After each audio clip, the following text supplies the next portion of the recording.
So it says citizens' comments or citizens' concerns. I guess per the COVID-19 thing, we don't have to have citizens' concerns. So if I know you're on, Jeannie, would you like to? Do you have anything to say during citizens' concerns? Just thinking, I did a Western Mass school nurse seminar today. So did our local school nurse, Carla Simpson. And if information from there comes up, I will relate it to everybody. Okay, thank you. All right, Mike, next. Can William say something quickly? Yeah, go ahead. So the PVREA really appreciates the support of the school committee. No one anticipated that on March 13th, we would be working from home throughout the school year. We have really felt that at that moment to this, we have, really appreciated the collective support and feel welcome and heard at discussions involving some really hard decisions that are happening. And we just want to make sure that you know that we really appreciate that. Well, I know the full school committee, I can speak for myself. We appreciate what the teachers are doing and all the other staff that's involved in providing the education that needs to be provided. And the superintendent, Tanya, even Rick Kingsley, that's the overseer. I know they're all working hard to make sure that the process is getting taken care of, to make sure the kids are educated, and I appreciate it. And I know the full school committee also appreciates it. And obviously, so do we, very much so. And Yep. The collaboration between the union and the administration has really been very, very smooth, very easy.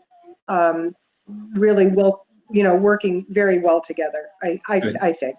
Yeah, good. I haven't heard anything bad. All I've heard is positive items out there to everybody I've ran into and talked with. So that's good. Okay.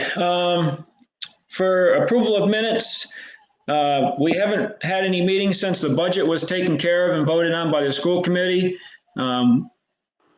We've been just waiting, basically originally we were waiting for the answer to come back from the state for Warwick.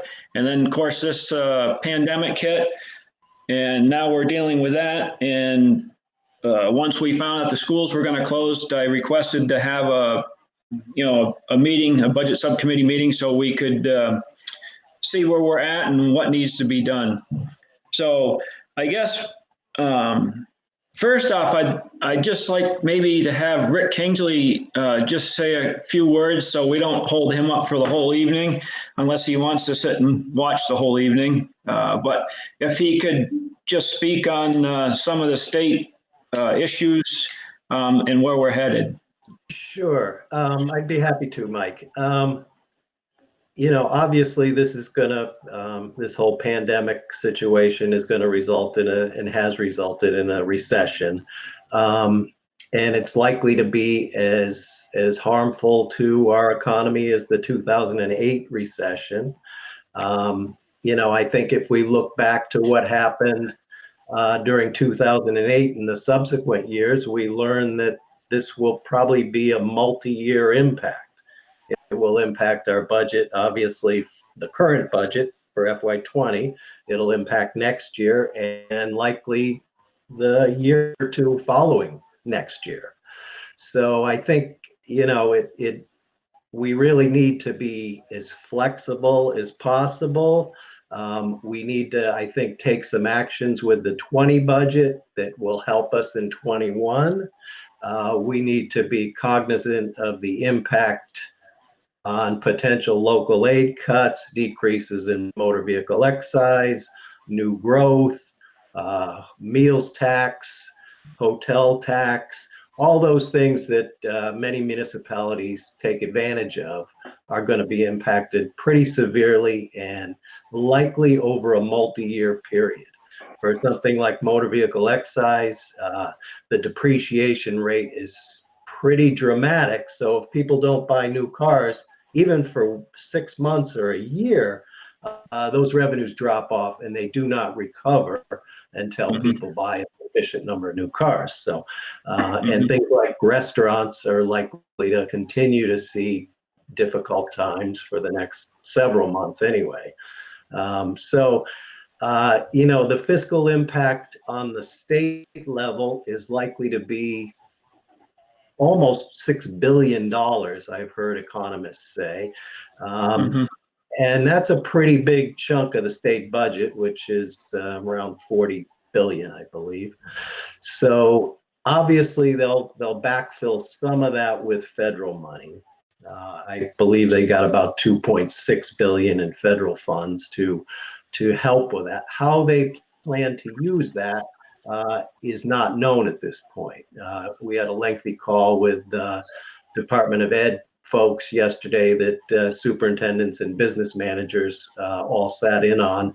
And they're concerned that the local aid numbers for next year will likely be lower than the governor's numbers. During the 2008 recession, one thing of note is, Chapter 70 was not cut. They used the federal money to backfill Chapter 70, and what they did is they cut the, general government aid. They made some cuts to regional transportation, to circuit breaker, to things like that. But largely the local aid cuts occurred on the lottery aid and things like that, some state-owned land cuts. Police career incentive was eliminated. So I think we can expect a pretty rocky road going forward. It's going to be tough for the 4-member towns. It's going to be tough for the district because we depend on the towns for the bulk of our funding. So I think we've got to keep all that in mind as we look at how we manage the current year's budget, what we can do with the current year's budget to make next year easy. And I think or easier. And I think Tanya's got some good ideas on that. So that's basically an overview, I think, of how this situation will play out fiscally for our district. And it's probably going to require some pain, just like the 2008 recession did, for cities and towns and school districts. So. Yeah. Okay. Well, that's good. Good that you were able to give us some kind of analysis on what you've been told and how it's going to look. And we know it's going to be tough for a lot of the towns and a lot of the individual, people in the town. So we got a tough road to go. So what we're all waiting for is the House Ways and Means to come out with its budget. They usually produce their budget like clockwork in mid-April. They're a couple weeks past that date. They had to wait for the consensus state revenue estimate to be revised. They have to figure out how to use the federal aid. So there's a lot of moving parts there. So hopefully we'll get that in the next couple of weeks. But I think we can. There's only so many places they can cut, especially if they leave the $5 billion in Chapter 70 that they distribute statewide untouched, or use the federal aid to supplement that or to supplant the state effort. So what is, for our district, how much are we being asked to cut or look to remove from our budget? Well, that's I think there's some things we can do in FY20 that will effectively reduce our budget, but not result in any real cuts. In other words, well, I don't want to steal Tanya's thunder because she's got some good ideas here, but I think the idea is to set aside some things from the current year budget and use them in next year's budget. So I had a question on that. Now, let's just say we have some line items that don't get used for this year, okay, because we stopped going to school. Answer that. do those, do those, does that funds, Tanya kind of touched on it the other day when she talked with me. How you doing, Tanya? And what happens with the money this year, it has to get certified in E&D for the following year? Correct. Yeah, that's correct. The general rule in accounting, in municipal accounting, is that in any general fund appropriation that is unspent closes to fund balance as part of the closing process and becomes part of free cash or excess and deficiency in a regional school.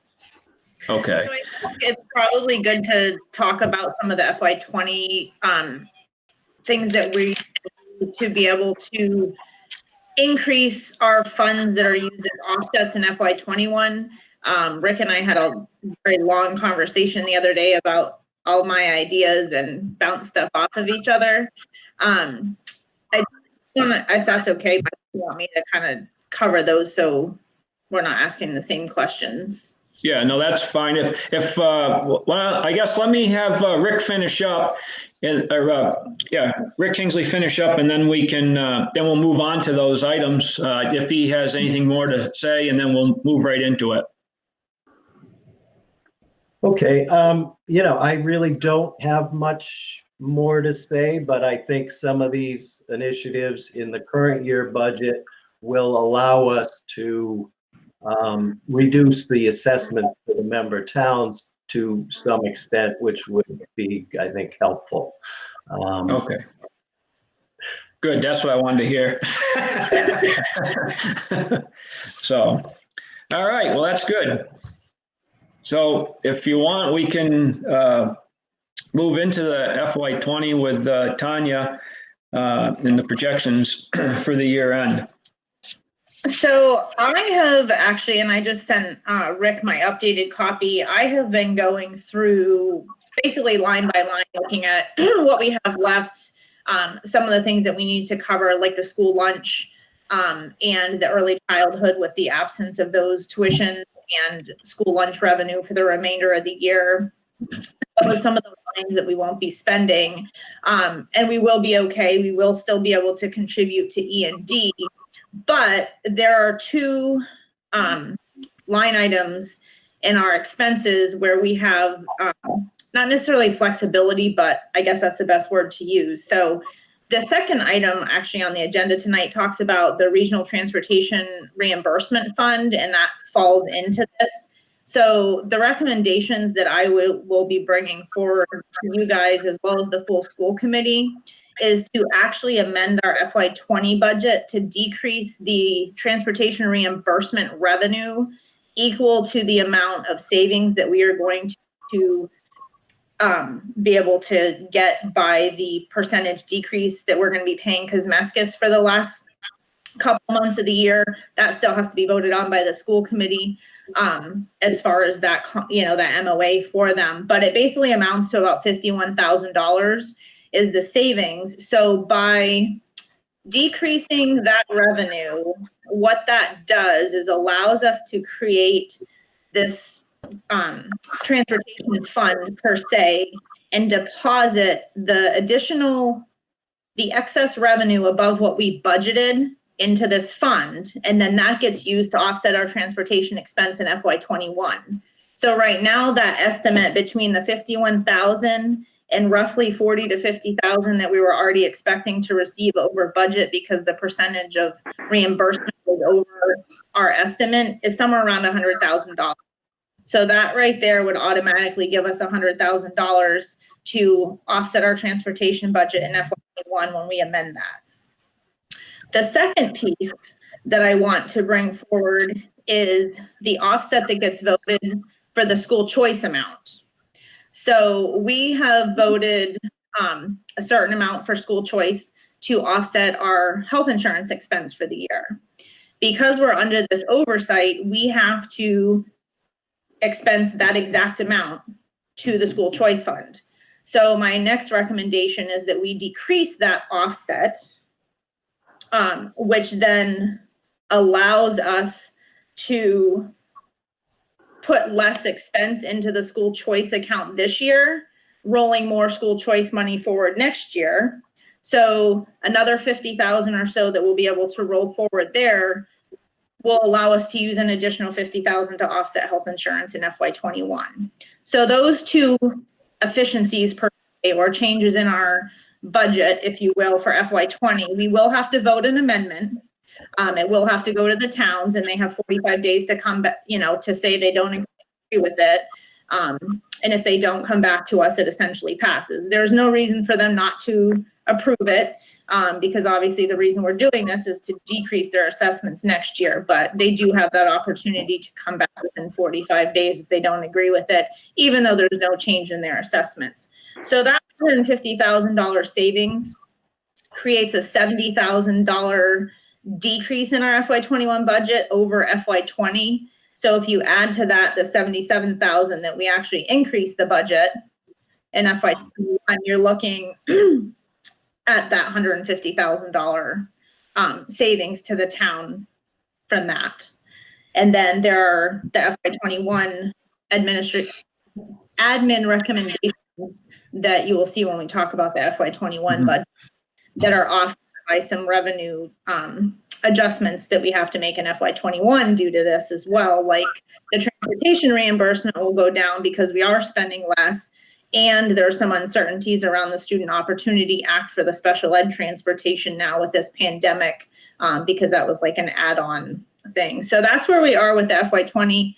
I do expect, like I said, I have an entire spreadsheet analysis that I've put together, but like I told Rick, I could spend 2 hours going over every one of those line items, going into detail and bore you guys, but I won't do that at this point.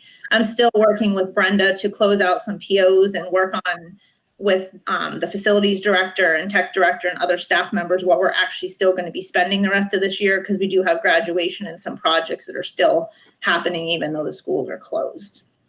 Okay, I just had a quick question from Kevin Burke, which you may have already answered. How much money can we put towards next year's budget if Zero. we save money? Okay, all right. Because Zero. we already are using $150,000 of our excess and deficiency, and because we are under this financial oversight essentially, and we're in the position we were before, our goal, and Rick can back me up on this, the goal is basically to be able to continue to use $150,000 of E&D over the next 4 or 5 years to help stabilize the increases to the towns, because our go up every year. The 150,000 is not going to be applied to FY20. It's the FY21 assessments, because right now we're working on the FY21 budget. So we're looking to amend that FY21 budget so that the assessments to the towns, when they do eventually get the opportunity to have their town meetings, their assessments will be a decrease over FY21s, which will then help when their local aid from the government is less than what came out in January that they originally built their budget. So this is our efforts to get ahead of the game so that the towns can further adjust their budgets. And hopefully, we'll cut some, they'll cut some, and they'll be able to pass a budget for their towns as well. Okay. Do you know, I'm just curious, have you added up the funds that aren't being utilized in the lines, or don't you know that yet? And I can just show you guys real quick. Like I said, I don't want to get into all the nitty gritties because I've made a ton of notes and whatnot, but E&D that I'm expecting to certify, and this is just an estimate because obviously, like I said, we don't know. There's some lines like custodial things, building maintenance supplies and whatnot is around 250,000, and that's after we've covered about 19,000 in salaries that aren't going to be able to be covered by early childhood tuition, as well as the school lunch additional subsidy that we need to provide of $28,500. Okay. All right. I just like to have the number. I just like to have the number in my head. So as we're rolling through this stuff, down the road, at least I can have that there.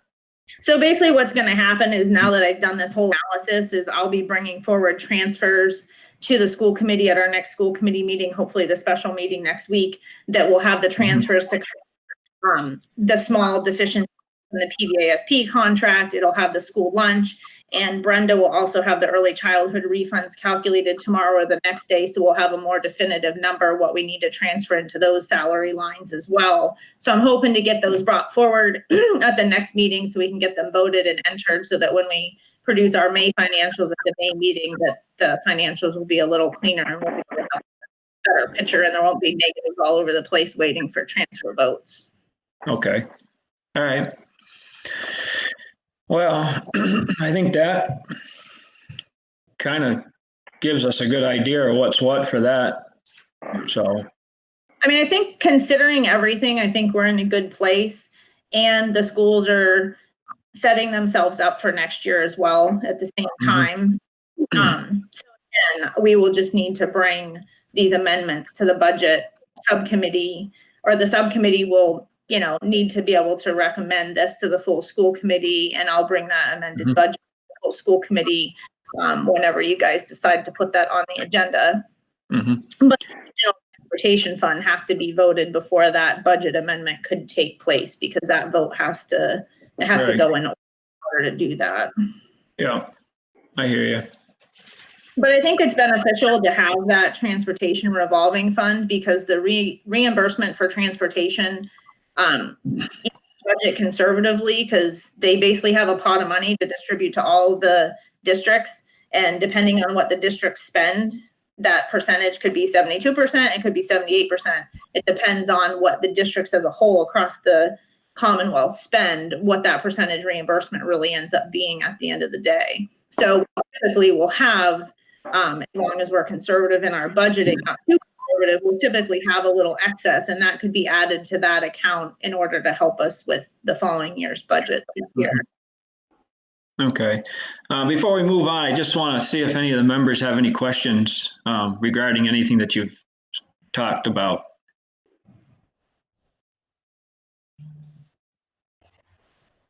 I guess no questions yet. You guys are good so far? All right. All right. So we've touched on that, the transportation discussion fund, the FY20 stuff. Vote at this next school committee meeting, and I'll have the chapter and section printed out as documentation, so they have that to vote on. Okay. All right. So I guess we're moving on to discuss 2021 admin budget recommendations. Dave has a question, I think, before we move on. David, go ahead. We can't hear you, David. I don't see him. Let's see here. I don't even see him. Put your question or comments in the chat box, because we're not able to hear you. Yeah.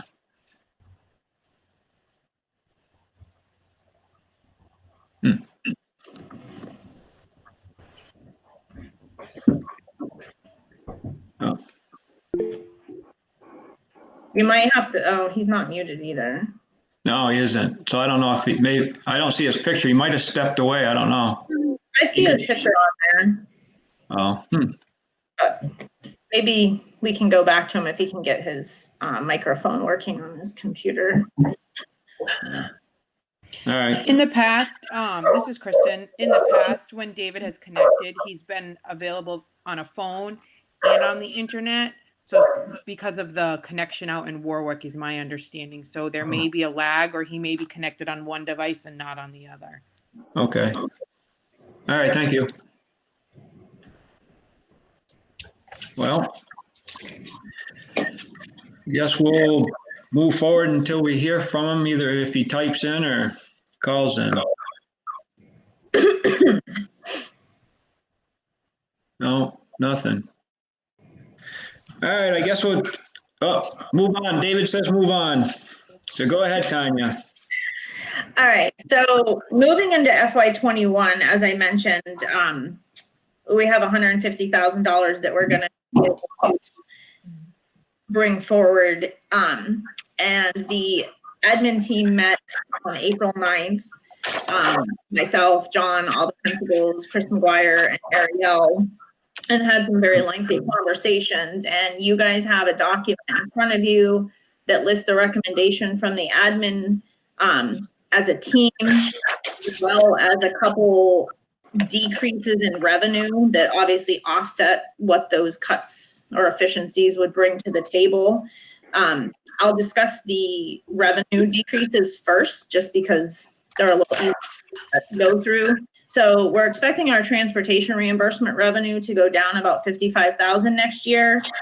8,000 of that is the portion that we won't get because we're saving roughly 50,000 this year. And the other 16,000, we're expecting the reimbursement percentage to be less next year. As Rick said, Chapter 70 isn't something that takes a hit because they'll backfill that with federal funds. It'll be the town's aid that will get cut, possibly the Chapter 71, which is our transportation reimbursement. So decreasing our reimbursement percentage from 75 to 72%, which is where it was last year, is about another $16,000. So we're expecting that revenue to be about 55,000 less, and we'll have to amend that revenue line as part of the budget amendment. The other one is the $45,000 sped transportation offset. Those are funds that we anticipated to come from the new Student Opportunity Act that has an add-on portion for sped transportation for out of district. We were supposed to be phasing in with 25% of our expenses from FY20 being reimbursed in FY21. And a lot of the calls and conference calls that I've sat in on, there's been a lot of discussion about the uncertainty of, whether that piece will actually be funded in FY21 due to this. They're expecting the educational pieces to be funded, but unfortunately we don't get any of that money because we're base aid. We're only eligible for the sped transportation. So being safe and not cutting ourselves short, we need to basically increase our sped transportation budget by that $45,000 because we're unsure at this point in time whether we'll actually receive that revenue to help cover those expenses. And then John, I don't know if you want to talk about, or if you want me to continue forward. We've decreased. Go ahead. The lines that I basically recommended and the principals were comfortable with. The first one is $20,000 decrease in our district long-term sub line. We underspent this line this year, and we also had a long-term sub that was required to be with the district for an extended period of time based on a separation from the district. So we're cutting that $40,000 budget to $20,000, and we feel that will be sufficient. We also are going to $2,000 cut our fuel budgets. We locked in our fuel at $1.25 versus $1.03 that we're paying right now. So that's providing us a $30,000 savings into FY21. So we can cut our fuel line budget by that $30,000 across the schools. The next line for the special needs inclusion specialist, that is a position that is greatly needed at our elementary schools. And I know Chris McGuire can speak to this, and this is something we were really hoping to see come to the district this coming year, but because that's a position that hasn't actually been hired yet, we've put that on here as an admin recommendation for a cut. Again, as much as we'd like to see that, it's a position that hasn't been hired yet. So that's being brought forward. The next two lines are professional development. The high school and the elementary basically agreed to cut their professional development budgets in half. We had in our budget to basically allot each staff member a certain amount for professional development so that we could build on that for our staff. But again, unfortunately, in these unprecedented times, Tanya, can I just interrupt you? Can you just say the dollar amount after the line that you're saying, just so everybody knows what the dollar amount is? Thank you. So the Pioneer professional development cut is $7,000, which is half of their original budget of $14,000, and the elementary cut is $11,000. Okay. Kevin, the next line down is PVRS supplies, which is textbooks. and Kevin felt that he could decrease his textbook budget by $9,000 as they're still working on some curriculum items with Ariel that won't be able to be implemented in FY21. So those are the ones that I can briefly go over and speak to.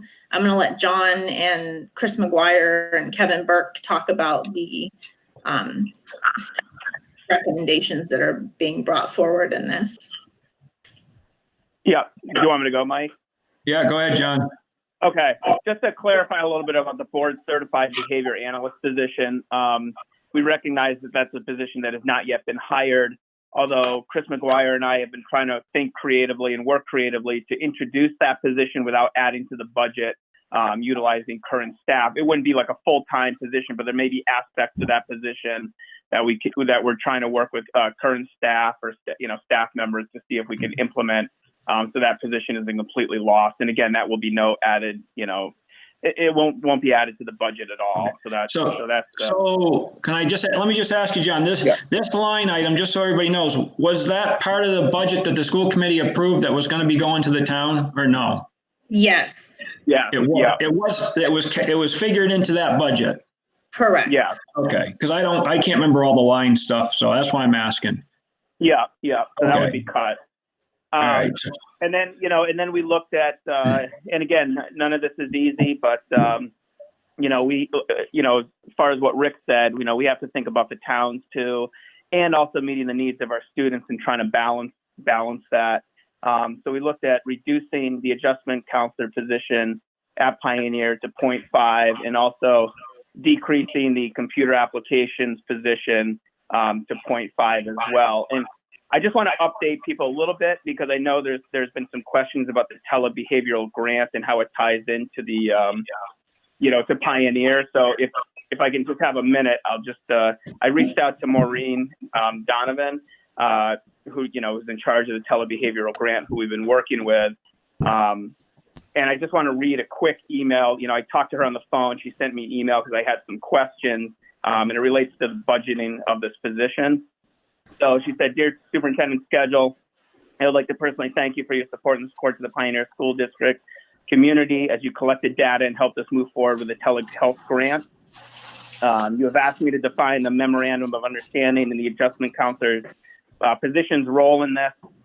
That position has assisted in collecting data for me this past year.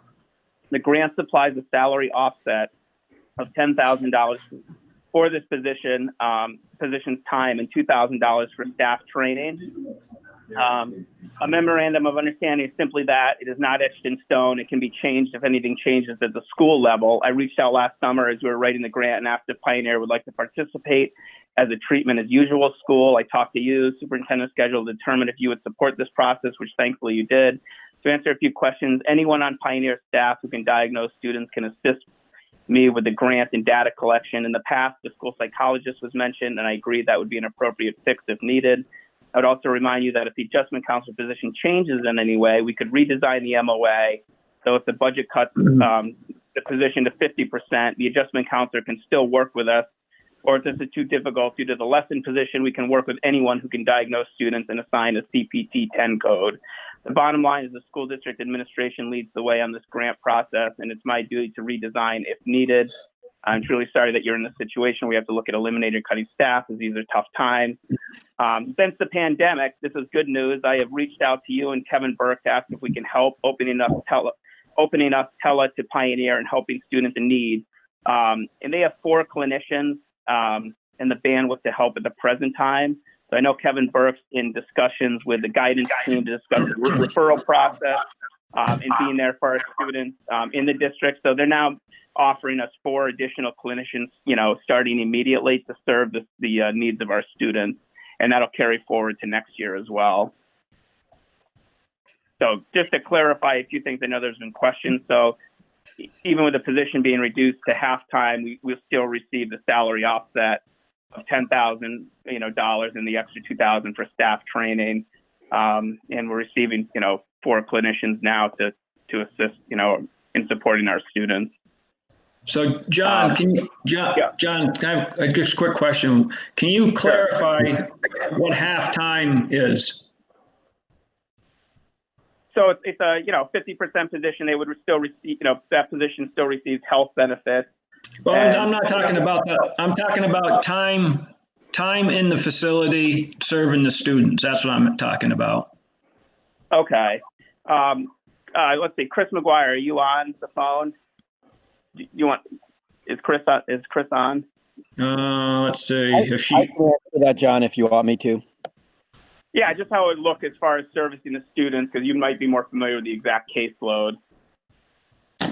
So, I mean, as far as time, it's 50% of the day, and we can organize that time depending on what works.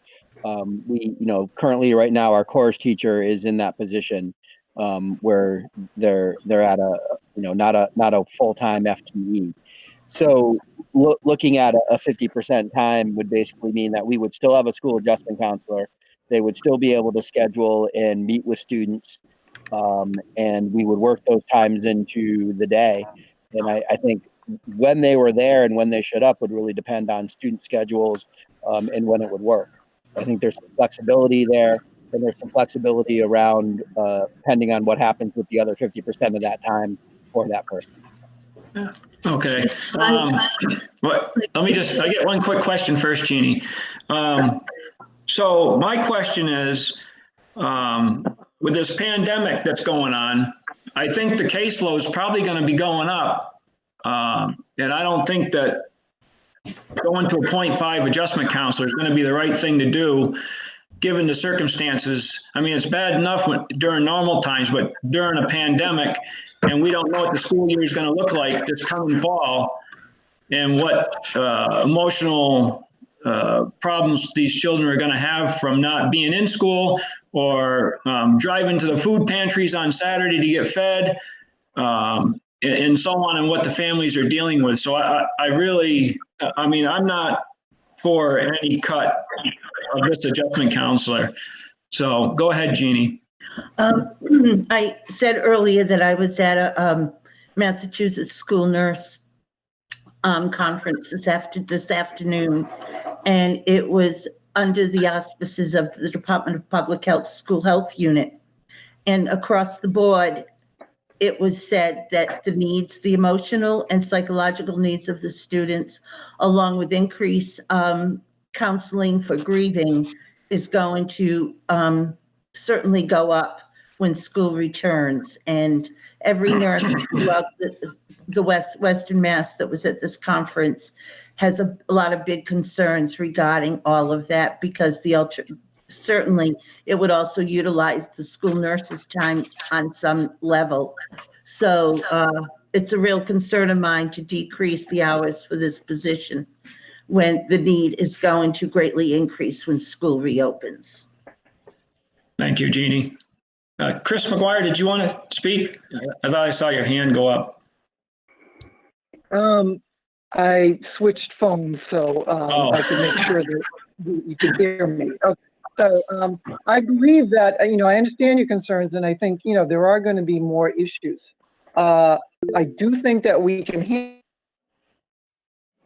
handle that, because we also have a full-time school psychologist at Pioneer. We have two other counselors who, yes, are involved with other aspects of what goes on in school. But I think we have the capacity to deal with these issues that may come up. So I think we can do this. We were asked to look at, making efficiencies. We're trying to, do that and come in with, some cuts. I'm looking every day at, like John said, we're coming up with some creative thinking in terms of getting a behaviorist that's already working in district to take on some more responsibilities. So I feel like we can completely handle this, and if not, then we'll have to take another look. But I'm fairly confident that going forward that we can deal with the issues as they come up. Everybody's going to have these issues, so it's going to have to be a global approach for everybody. But I think we can do it.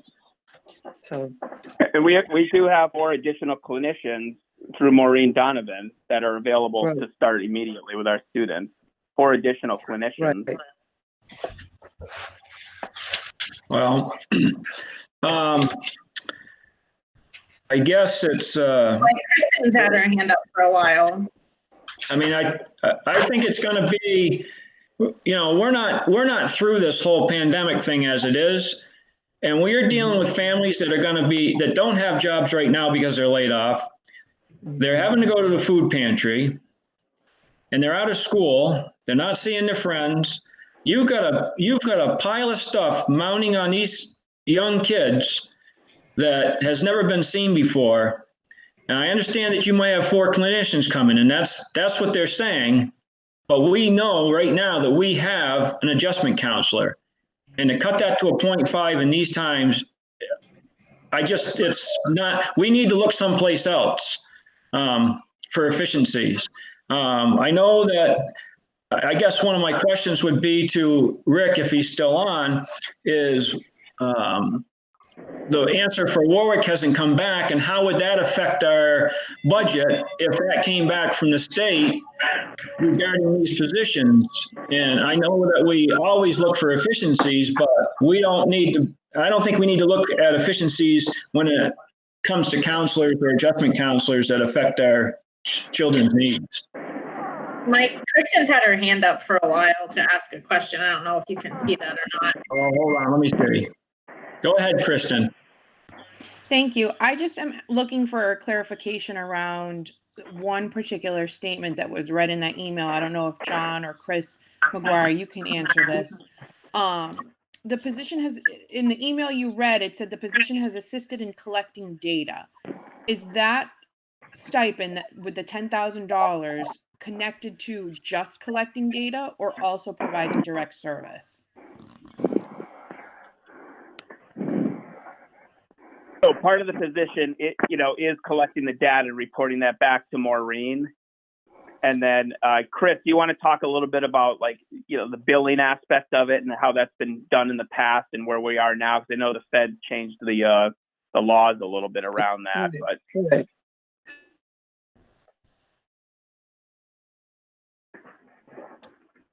oh, Chris McGuire, are you there? Might have lost her. All right. I'll try. Yeah. Excuse You me, there? John. John, I have a question for John. When we approved the budget and reinstated the full-time position back a few months ago, did you connect with the Narragansett school system to arrange so that the school adjustment counselor could bill for her visits? Did that ever happen? Yes, we did. We researched all that, and Chris had done that, so that's why I want her to weigh in here. Do you hear me now or see me now? Yeah, Yes, we can hear you. I can see you. Okay. Yeah. Okay. Yeah. Okay. So to bill for this through Medicaid, students have to be on Mass Health and they have to have a diagnosed medical condition. I talked to Erica about that. She only had 2 students that met that criteria. And so it wasn't the big money-making position as it is in other districts. Let's put it that way, because we have a very small district. We do collect money for Medicaid reimbursement through school choice, through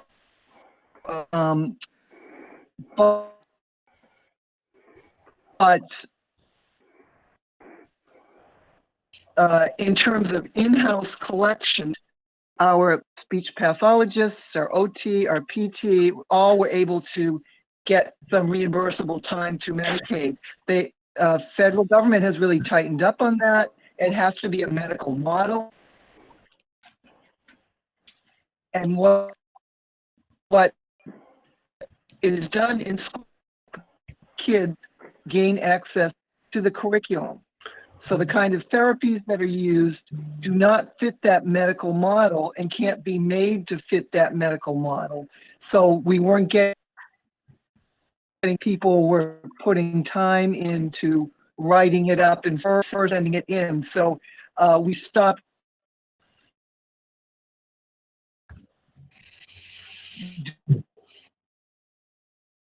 Well, I think we So, lost.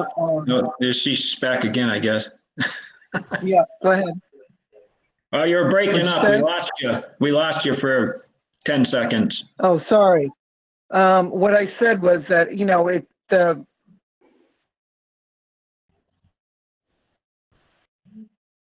to get reimbursed for some of the Medicaid categories, it's different. They changed it to a really tight, take clinical notes, form, and that's not the way schools operate. So, because we weren't. Chris, you're breaking up. Chris, you're breaking up so bad. We're not getting what you're saying, but we get the gist of what you're saying about the billing, and you only have a couple of students. And we get that information that you're trying to pass on to us regarding billing. So I think we're all set there. Mike, can I just say? Can I Let's go weigh ahead, in here? Kristen. Let Kristen speak first, please. So I just want to be cautious. And I appreciate Chris's clarification because that's very helpful for me. I think most school committee members received an email today outlining some of the roles of the adjustment counselor. And I think some of the information that was in that email is different from what Chris is reporting. So thank you, Chris, for clarifying, because it seems as though there was some discrepancy with the information in the email versus, what's actually happening in the process that's occurring and the reasons as to why that billing isn't happening. So thank you, Chris. Mm-hmm. Okay. Mike, can I weigh in here? Yes, go ahead. Well, I just want to put forward that we're being asked to make cuts, and we're sitting in a meeting at administrators looking at our schools and looking at how we can run a school and survive with these cuts. Any cut we make is going to impact the services we provide our students. It is going to impact how our students are educated on a daily basis. No one and no one can argue that, no matter what cut we make at this point on where Pioneer is at. So as educators, we have to look at where we are at in our buildings and try to make these efficiencies to have the least amount of impact as possible. And I said this before when we came out, by no means I am completely for social emotional support. And I think it's a very important thing to have occur within our schools. And it's not what we want to cut, but we also have to look at the fact that if we look at our schools and we look at it, and trust me, I've looked at it over and over and over again and looked at it from a scheduling standpoint, we can't cut without providing student, even the cut to the 7th and 8th grade position for the communications position, that's going to have a great impact. I'm not even 100% sure how we're going to adjust for that and how we're going to educate our students and how we're going to fill that gap. But we're being asked to make these efficiencies. We got to go somewhere. Not ideal. No, we understand the frustration, believe me. We as a subcommittee, I believe everybody gets that. But I just think that position is going to be a key factor when we come back to school with what's gone on. But what I'm and saying, there's no Mike, way that I mean, me personally. Go ahead. I'm just saying I'm coming from a perspective, and administrators are coming from a perspective of we're in the trenches every day, knowing what we need to help run our schools. And these are the recommendations that we sat through. And trust me, we did not make these recommendations just at a split second. We put a lot of thought process into them and figured out how can we survive as a school and move forward on a daily basis and support people with these efficiencies. There's no good answer. there's definitely no good answer, but I just want to put that forward that, you have to walk in our shoes and know that we're in the trenches every day, and we know what it takes to run the school and support our students. Yeah. Sharon Fontaine is asking us to make a motion to not recommend cutting this position to the full committee.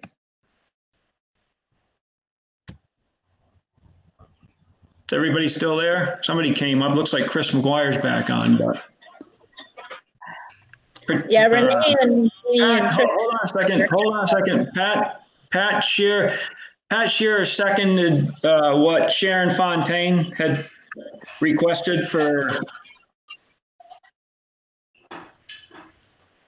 the motion. So hold on a second.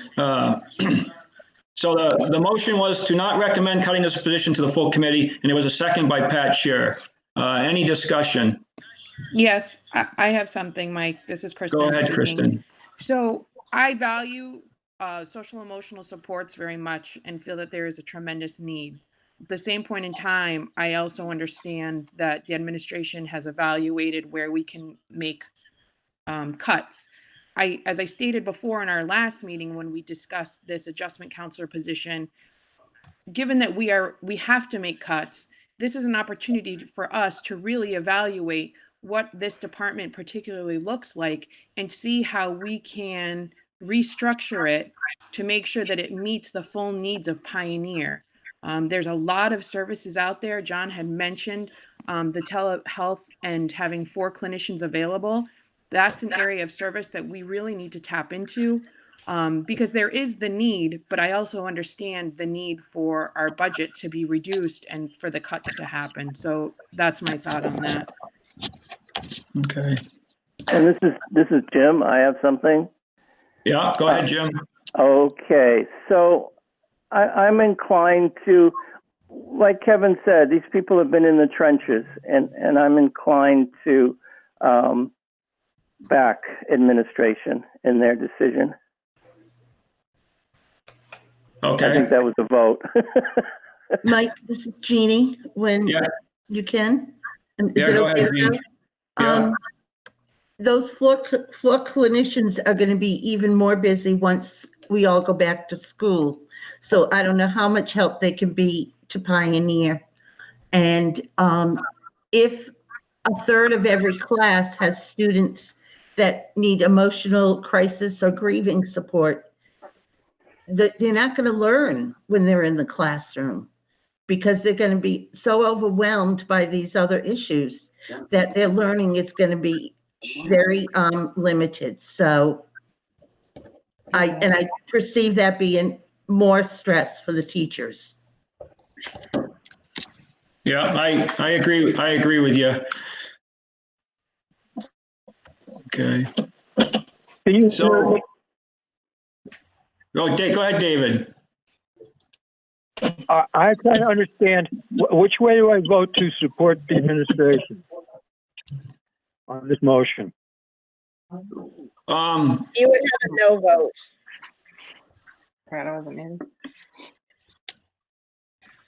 And Renee has her hand up also, Mike. Yeah, hold on a second. Let me just I'm taking notes here while I'm trying to do this. Okay, go ahead, Renee. Yeah, thanks.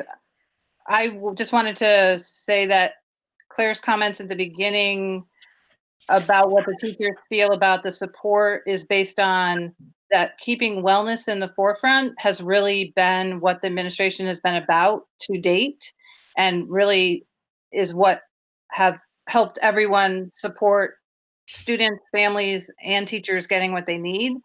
And I just want to let people know that when the administration, if this happens, it rolls downhill to the elementary schools, because people in positions will get moved around. And I think the basis of when we head back to school in the fall, relationships that have been built with these individuals are going to be highly valuable, more than a dollar figure. So we are going to be replacing and implanting new staff that don't have relationships with students, families, staff that have suffered, things that are of historical proportion. So I just would like to echo what's been said by several of the committee members. So thank you. Yeah. Can I ask a question, Mike? Yeah. Because I know the adjustment counselor's responsibilities vary greatly. And we're talking about providing one-on-one support, it sounds like, and support to our students in a counseling forum. If this is not what people are talking about, then please feel free to clarify. How many allotted hours is our adjustment counselor providing direct counseling as we're discussing here in this forum to the students? I don't know, Kevin or Chris or John, if you can speak to that.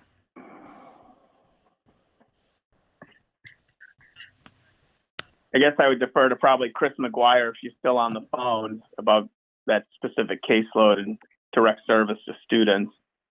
Just a side note, we do have two other counselors that are also, and we are looking, we've heard the school committee at the last meeting, kind of redefining those positions. I mean, those counselors also serve as students, like in the, that the adjustment counselor would too. They're dual certified. We have two other additional counselors and a school psychologist full-time at Pioneer. But as far as your question, Kristen, I guess I would defer to either Kevin or Chris McGuire. Okay, so let me. I don't know. Can you hear me? Yeah. Go ahead, Chris. Chris, you there? All right, Kevin, if you want to take a shot at it, go ahead. At a 0.5, we're going to have someone there that is 3 hours a day to provide counseling for students. We're looking at a school of 300. We have a middle school counselor that has a school adjustment counselor certification. We have a high school counselor that also has a school adjustment counselor certification. If you look at recommendations by NEASC in the state, you're usually looking at 250 kids per counselor on a regular basis. Right now in 7th and 8th grade, our Matt Soicher does most of the job in regards to supporting our students. So we're looking at the high school, and as I said before, no cuts we make are going to be ideal. But we have to look at where we can continue to provide best of our ability to our students while still making cuts. And the reality is we still have to make these cuts. And here we are. And do we want to end up putting 30 kids in a classroom? Do we want to not be able to support our students in other ways? Well, I guess the stuff that we talked about before at the last school committee meeting regarding this position was prior to what has happened. And I just want people to keep that in mind when they vote on this motion, that we are not going into a school year that's going to be normal by any means. And, with the amount of sickness, with the amount of deaths that have happened in Franklin County, and food, jobs, I just don't see this. I just don't see this subcommittee making a decision on this. It's, the motion by Sharon, I think it's time that we vote on that, and then move on to the next item, because we all know all positions are valuable. There's no questions about that, and nobody wants to make cuts, but we need to make sure we cut in the right spots if we're going to do it. But this is a critical spot in a unforeseen time for this county or even the country. So let me just find that motion again so we can. Yeah, and Mike, while you do that, I just have a quick statement. I agree, no cuts are easy, but I would be equally as concerned to cut a teaching position, because there are no other outside supports and resources that could help us during this time as far as that is concerned, there are other community supports that are available to us to still provide that service for our students, so they receive that social emotional support. Whereas if we looked elsewhere, I'm concerned that there may not be those community services available to implement that particular service. So, and I do have to say, I have professionally accessed the telehealth services in my daytime function. And I have to say, it is a tremendously supportive program. The clinicians are amazing. I've had a lot of individuals that have received positive support, very helpful. So I can speak highly of the telehealth program. So for people who may not have had direct access to that, I can speak on that behalf. Okay, thanks, Kristen. All right, I guess there's no other comments. I'd like to have the vote made, and I'll read down through the list of people. The motion is to not recommend cutting this position to the full committee. And I'll start with you, Jim Bell. Jim Bell is no. Okay, Sharon Fontaine.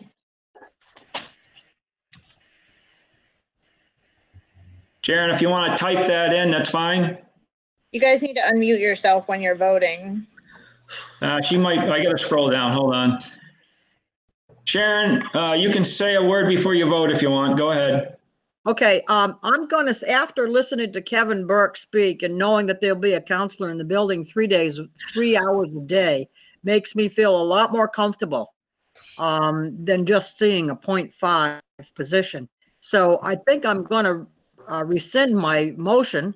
And, I am going to make a recommendation to the full committee that we go ahead with cutting this position down. Oh, Sharon, I can't believe you just did that. All right, hold on. All right, so we got to go back. Pat would have to rescind her second on that. Why don't we just vote it down and be done? I could do that. You want to carry on with you? I'll say no to my own motion. All right, so we're gonna, all right, so we'll just carry on. So what's your vote, Sharon? No. David? No. Pat? Yes. Okay, and Mike Townsley's a yes. So it's 3 no's and 2 yeses. So we're going to recommend to the full committee. All right, so let's move on to, what are we moving on to? Decrease. Somebody saying something? Did you say we're gonna, what was the outcome, Yeah, Mike? that's, If the motion passes, it's going to go to the full school committee meeting to recommend the 0.5 position. Okay, thank you. Cutting. Okay. So John, if you want to speak on the decrease to 0.5 shift PHS class? Oh, sure. Let's see. The computer applications teacher is another recommendation to reduce that to a half-time position. And that's a position that services our 7th and 8th grade middle school.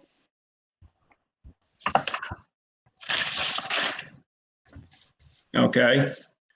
I don't know if you want it. You want any? I don't know if Kevin Burke, you want to add in on that position, or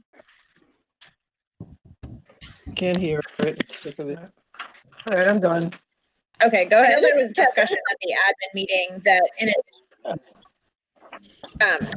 Kevin can add on to this, but part of the conversation at the admin was that this particular teacher also helped with the. Oh, hold on a second. Chris McGuire is over walking on us here. Hold on a second. Somehow? Let me mute her. Okay, yeah, I can hear background. All right, go ahead, Tanya. So part of the conversation in the admin meeting was that in addition to the computer applications, he assists in some way, shape, or form, which Kevin can talk about a little more with the VHS, which is the virtual high school platform. I don't know what services he provides for that, but the conversation was about shifting some of those responsibilities to another teacher that has capacity, or even the librarian that could assist those students with their VHS supports that they need. So that was that particular position I think was brought. Yeah, so VHS is the virtual high school, and by working by having a teacher actually teach a VHS class, that allows the high school to actually get a certain amount of free spots, and then we purchase the other spots for a certain amount of funds. So actually having someone teach the VHS spot is great by providing us with those. I think actually when I've done the math in the past, and you look at whether that's worth the actual money you're paying for someone to, take 1/5 of their class load and do it, I'm not sure if those funds actually work out in the long run anyway. And that's something that could be revisited in the long run. But it's definitely a place where we can make an adjustment. And once again, this is definitely going to have an impact, and we're going to have to figure out how we could utilize electives and make sure our students are getting the services during those times. I think having the makerspace position, which wasn't fully utilized as much as it could have been this year because of the way the scheduling was done initially, I think that can help compensate in some of that area. But there's definitely, I talked with my school counselors as we were working through scheduling today. There's definitely going to be some work with, reducing this position. Okay, anybody else have anything on that?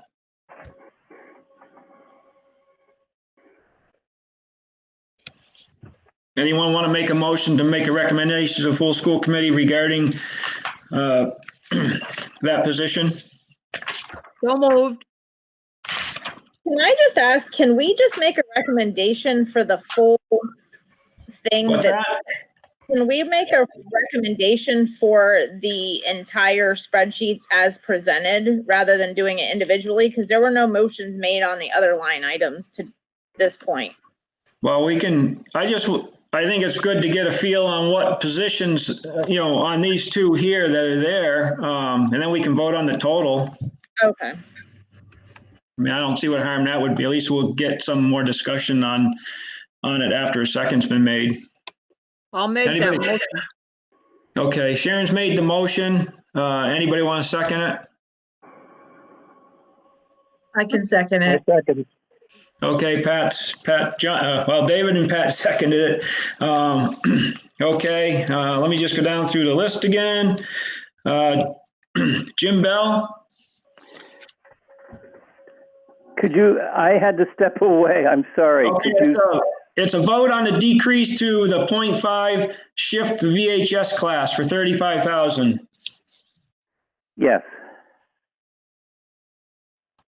Jim Bell says yes. Okay. Sharon Fontaine? Yes. Pat Shearer? Yes. David Young? Yes. And Mike Townsley's yes.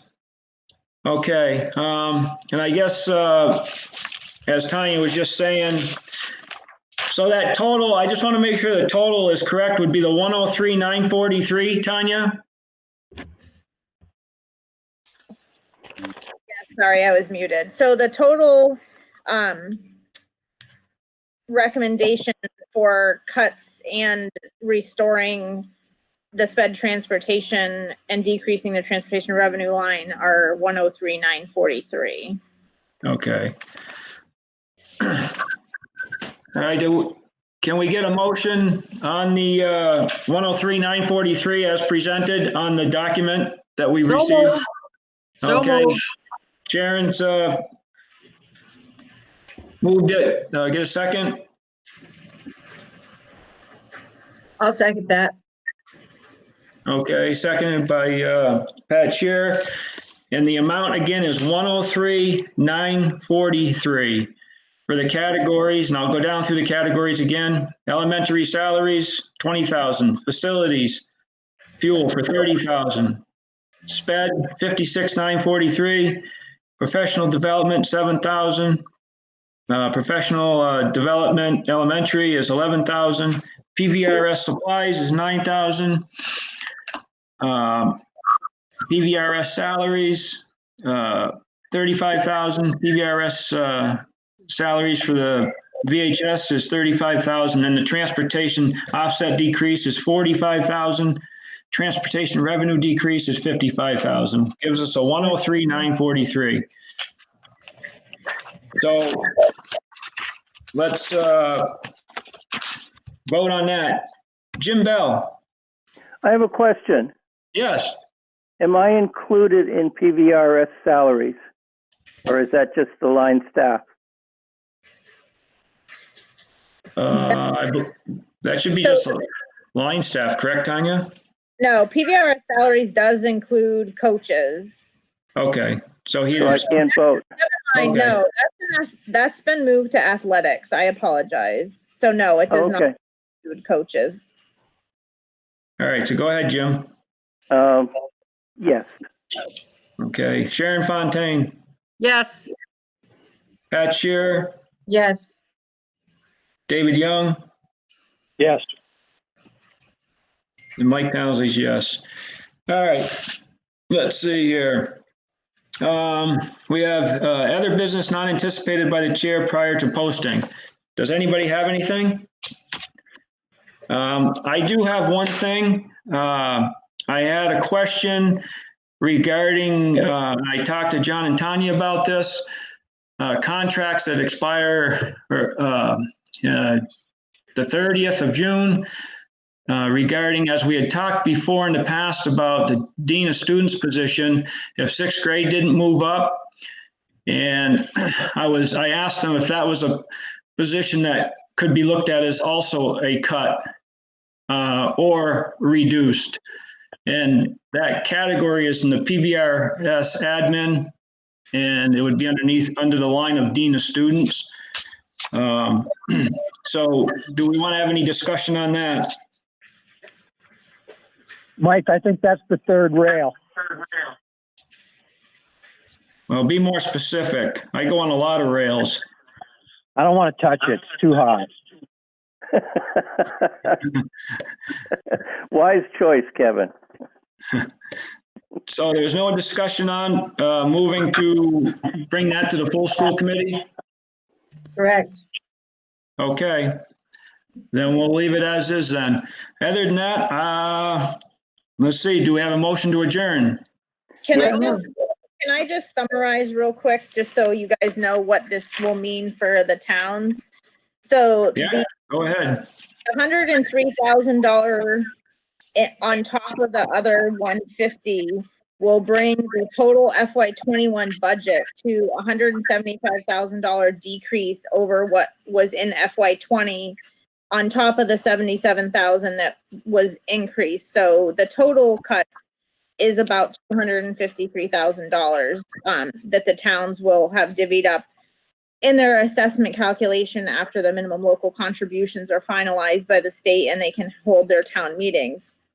I did speak with Rick and asked if we could use additional E&D that was certified if when the governor's budget comes back in August, if there are deeper cuts to the towns than we're helping with originally and that they are able to come up with efficiencies.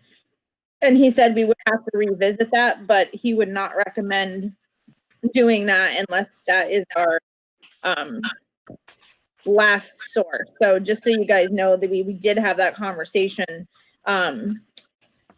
But he feels that the $250,000 should be good amount to return to all four towns or decrease their assessments by to assist them in the budget situation that's going to be passed down to our member towns. That's all. Okay. Can we set- You can vote to adjourn, yeah, go ahead. I vote yes. All right, Jim, Oh, absolutely. Pat Shearer. Oh, yeah. Okay. David Young. Tanya wants to know about our next meeting. So I Oh, guess I Tanya vote no. Our next meeting, I guess, talk it over with John and schedule it and send an email to me and we'll get it out to the subcommittee. Okay. We've got to have the In that full. case, I vote yes. Okay. All right. All in favor? We're all set Aye. then. Aye. All right. Thank you. Take care. Yep, bye Stay now. healthy, everybody. please. Yeah, bye. Bye.